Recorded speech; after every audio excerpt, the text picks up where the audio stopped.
Mr. Speaker, I was fortunate, along with yourself and many other of our colleagues, to attend the press conference, to be invited to the press conference at Sikorsky a few days ago. It was very encouraging. It was very eye-opening. I truly enjoyed it.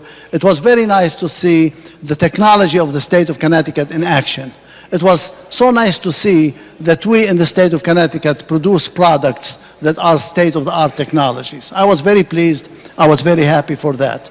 And quite honestly, Mr. Speaker, we had a caucus, just like the Democrats had a caucus too, our Democratic colleagues, and the representative from Lockheed Martin came before us. I must say that he was very eloquent in his presentation. He spoke to us. He addressed every single question that we asked. And I was honored and pleased to ask him several questions for which he answered in a very transparent fashion. But Mr. Speaker, I stand with mixed emotions. Obviously, there is a lot of money here.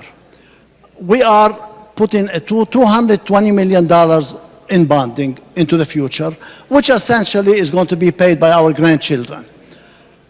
Let me say up front, is this worth it? Yes, it is. I intend to support this bill because I think it will be a good thing for the state of Connecticut. But there are some issues that I would like to address. And as a manufacturing professional myself, it is important to raise those issues because, quite honestly, I have been a producer for 38 years. I worked for large companies, international companies, and I worked for small companies, one of them who is the company that employs me at this time. And quite honestly, as a disclaimer, it has the same name on the door as my last name. But it's important for us to be a manufacturer here in the state of Connecticut.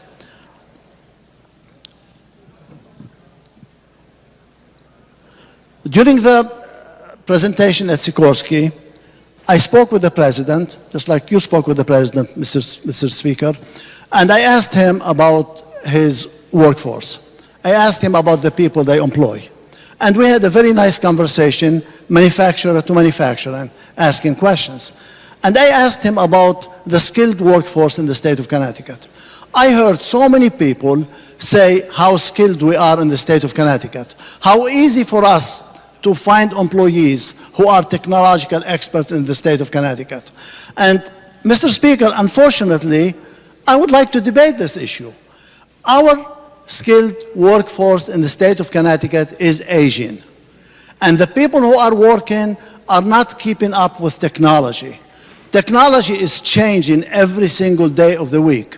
And the Asian workforce is not keeping up with the technology. I know that as a manufacturer. I have lived it for many years. And it has been very, very difficult to find skilled workforce in the state of Connecticut. So during that situation, as we talked about how do we find those people, those workforce, it came about the fact that, as I was told, and it is in the document, that employment at Sikorsky, at Lockheed Martin, is going to take a dip. Right now, unless I am wrong, and unless my colleague, Representative Berger, will correct me, they are at a level of 7,800 employees. I think by 2019, we were told it's going to dip to 6,500, and by 2032, it's going to raise to a target of 8,032. So essentially, between now and 2032, we will have a net gain of 232 employees. And that's wonderful, that's fine. I would rather have a net gain of 232 employees rather than a net loss of 232 employees. Because as a manufacturer, I know the ripple effect into the economy from manufacturing professionals. The manufacturing industry is very well paid in the state of Connecticut. They do get some good salaries. And every manufacturer will have a home, have a house, they go out to dinner, they support the malls, they support the economy, they buy insurance from insurance companies. So actually it just will put the wealth back into our economy. And for every manufacturing position, 3 to 4 other positions are created with the state of Connecticut. So it is important to understand how important manufacturing it is to the state of Connecticut and to our economy. So I asked the president of Sikorsky about their apprenticeship training program. They are a C corporation, and they are allowed to take advantage of apprentices. And quite honestly, as a C corporation, as a disclaimer also, the company that I work for, our little company, is also a C corporation. And we do take advantage of the apprenticeship training program and the apprenticeship tax credit through the state of Connecticut. Since 1988, the first apprentice I hired was in 1988 out of Kaynor Vocational Technical School, still works for our company. He's a person that I can hand him the key and just walk out for a month, and the company will be a better place than when I left it. So the apprenticeship training program is very, very important. Sikorsky told me that they are very strong in taking care of the apprentice program and to grooming today's students to become tomorrow's leaders in manufacturing. And that is fine. What I am leading to is not so much Sikorsky, it's not a C corporation. What I'm leading to is the supply chain. So now, Sikorsky is going to go out and they're going to start to buy. I asked the question, I was given the answer that they are going to keep their business local. I specifically said, are you going to look for Chinese imports that are cheaper but lesser quality than products made here in the state of Connecticut? And the answer that was given, no, we are going to remain local, and we are going to double our supply chain here in the state of Connecticut. So here's the question that comes to my mind. How are those small companies going to be able to beef up, increase productivity, hire people, train them into technology in order for them to become well-trained to be able to support Lockheed Martin and Sikorsky? And this is the question that comes to my mind. I'll tell you, Mr. Speaker, and I'll tell my colleagues on both sides of the aisle, the company that I work for is state-of-the-art. We have a lean manufacturing process. We have energy-efficient lighting, energy-efficient air conditioning, and very good environment. We hire people and we pay them very well. We've been trying to advertise for people. We went on social media. Every one ad in the local newspaper cost $970. We went on cityhires.com, which is run by the state of Connecticut.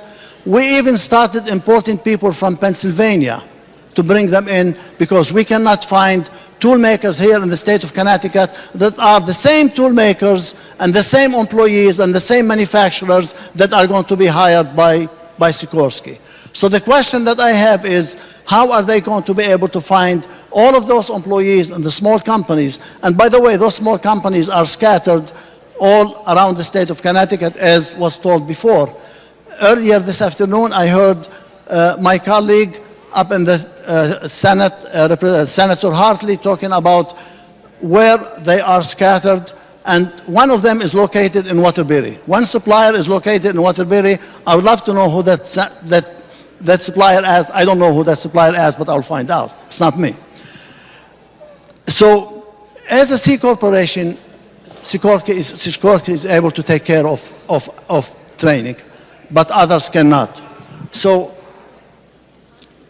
what I would like to encourage Lockheed Martin, encourage Sikorsky, and encourage here my colleagues in the state of Connecticut is we have an opportunity of a lifetime.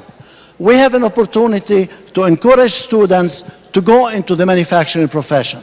We have the ability to train them. We have the ability to go to the VOTEC school, as the majority leader just mentioned, and to advanced manufacturing technologies program at state schools to enhance their ability to enter the manufacturing profession. If we don't do that, we will not be able to support Sikorsky. We will not be able to support Lockheed. We will not be able to support their supply chains. And on the other hand, we must not cut fundings from vocational technical schools. We must not cut fundings, and we must continue to enhance their ability to encourage students and to make them better and to train them on state-of-the-art equipment. And Mr. Speaker, I will tell you on a final comment, just last week, I received a phone call from a person who works right here in this building. And she said to me that her son graduated from college a year ago, cannot find a job. And then she asked me if I could help her son to enter an apprenticeship program at the vocational technical school. So the manufacturing industry is wonderful in Connecticut, is well advanced, is well trained, is well sophisticated, and we must continue to invest and reinvest into the manufacturing profession. Otherwise, companies like Sikorsky, Lockheed Martin, Electric Boat, and other companies will not be able to find the supply chain that is going to support them to really boost their productivity into the future to make our state a better state and leading edge state. Thank you, sir. Thank you, sir.